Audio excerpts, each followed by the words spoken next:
नमस्कार मित्रांनो, रामराम पाहुणे या यूट्यूब चॅनलला सर्वांचं स्वागत आहे. तर आज माझ्यासोबत माझ्या शाळेच्या बाई काकडेबाई आहेत, ज्यांना आदर्श शिक्षिका पुरस्कारसुद्धा भेटलेला आहे.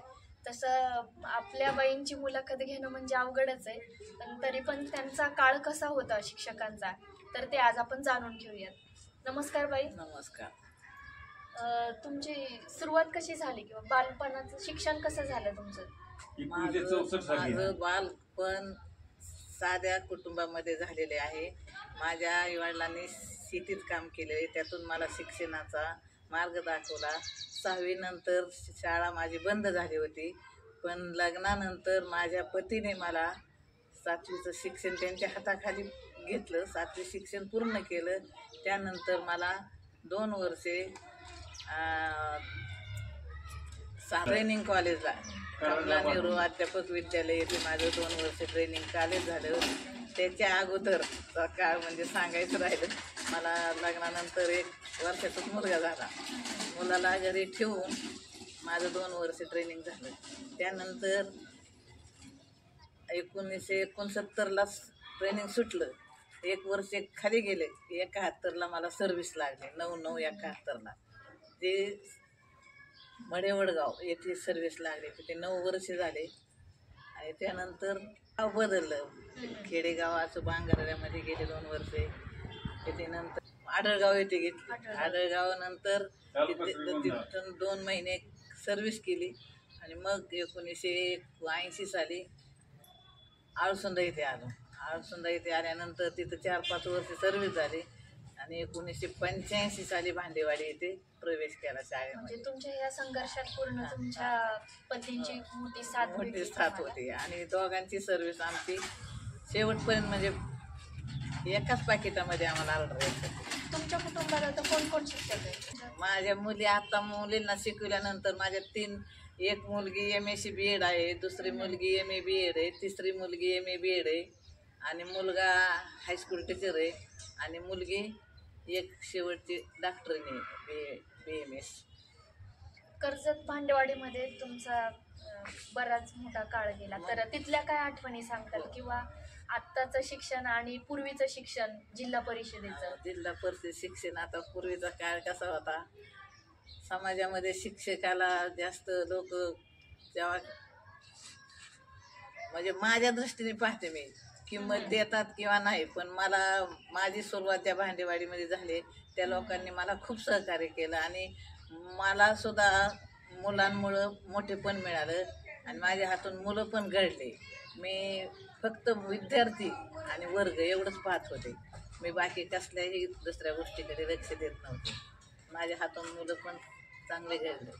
तुमचं एखादा असं आदर्श विद्यार्थी आहे का की खूप मोठ्या पदावर आहे? आता एक विद्यार्थी सांगायचं म्हणजे एक नायब तहसीलदार झालेले आहेत आणि एक इंजिनियर झालेलं आहे. आता बाकीचे काही मुलं व्हेटरनरी डॉक्टर झालेत, काही शिक्षिका झाल्यात मुली. त्याचा पण मला म्हणजे गर्व अभिमान वाटतो की माझ्या हातून विद्यार्थी घडले चांगले. भांडेवाडी शाळेच्या काय आठवणी सांगतात तुम्ही?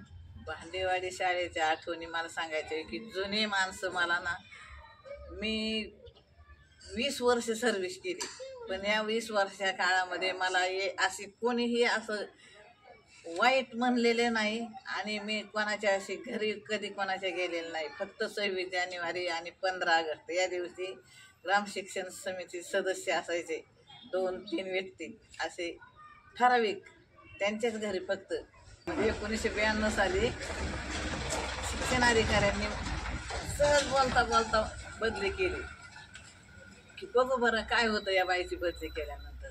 त्याच्यात आपलेच लोक होते, ते म्हणायचे काय होतं, ते म्हणायचे करू नका तुम्ही, त्या बाईची बदली केल्यानंतर तुम्हाला बरंच भोगावं लागेल. नाही म्हणायचे, करूनच पाहिजे. तेव्हा ते शिक्षण अधिकारी कोण होते, दैफळे साहेब, आणि त्यांनी केली बदली. कुठं? कोळवडीला. कोळवडीला बदली झाल्यानंतर सगळी भांडेवाडीच ही झाली. मला आठवतोय तो प्रसंग. मी तेव्हा सारे कर्जत बंद ठेवलं होतं. 8 दिवस शाळा बंद ठेवली होती. 2-3 शिक्षिका होत्या, दारात बसायच्या, म्हणायच्या बाई तुम्ही कधी येतात, तुम्ही कधी येतात. आम्ही सगळी मुलं पंचायत समितीमध्ये गेली होती. ते मुलं 4थी पर्यंतचा वर्ग पंचायत समितीत जायचा. तिथे ते व्हिडिओ ते लोक त्यांना बिस्किटचे पुढे वाटायचे आणि ते खाल्यानंतर म्हणायचे तुम्हाला कोणत्या बाई पाहिजेत. मुलं म्हणायची काकडे बाई. असं म्हटल्यानंतर साहेब म्हणायचे हो तुमच्या बाई येतेच आता तुम्ही जा तुम्ही.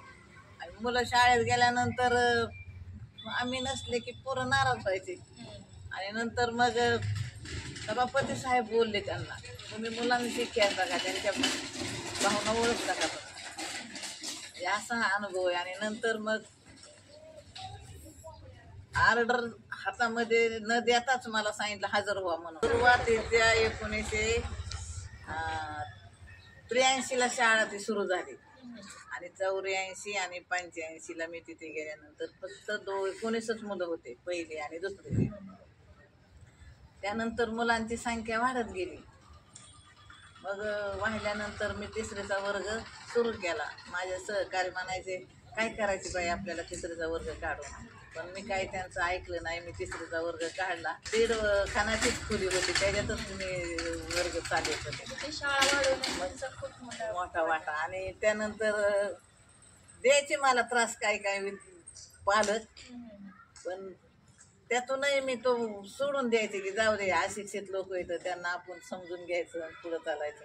आता त्याच अशिक्षित महिला आजीचा मुलगा आज इंजिनियर झालेला आहे. काय त्याचं आताच्या शिक्षकांना काय तुम्ही आव्हान करता. आता आव्हान करण्यात काय अर्थ नाही. आता तर सारं वेगळंच शिक्षण झालेलं आहे. तरी तुम्हाला कसे असं वाटते आता शिक्षक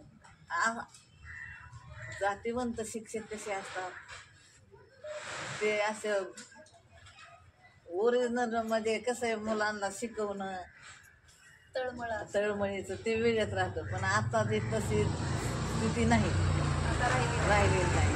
आता नाटकी शिक्षण झाले थोडक्यात. पैशाच्या मागे जाणारे लोक झाले ते त्याच्या मागे आम्ही गेलो नाही असं नाही. एक जास्त काय मला तर आपण पूर्ण हा संघर्षमय प्रवास बाईंचा बघितला. आणि त्यावेळेस आम्ही शाळेतल्या मॅडमला बाईच म्हणायचो आणि आजही त्यांना सगळे बाईच म्हणतात.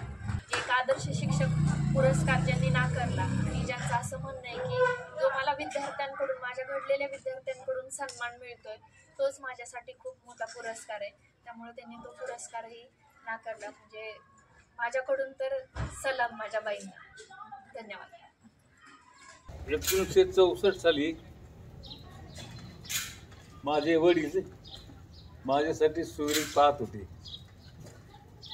पण मला शिकलेली मुलगी मिळत नव्हती. हिंगणी तालुका दौंड जिल्हा पुणे हे आमच्या मंडळीचं माहेर.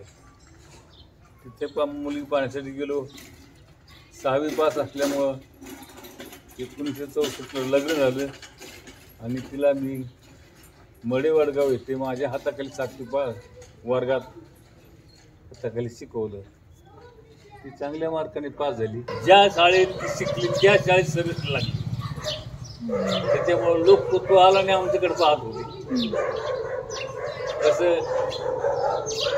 सावित्रीबाई फुले आणि फुले हे दोन्ही फ्री शिक्षणासाठी झटले. तसं आम्ही दोघंही एकमेकांना शिकवून विद्यार्थ्यांसाठी एकत्र नोकरीला लागलो. इंग्लिश मिडियम याच्याकडे कल वाढत गेला आणि प्राथमिक शाळेकडे दुर्लक्ष झालं. आज तीच अवस्था आहे. पण अशी परिस्थिती आज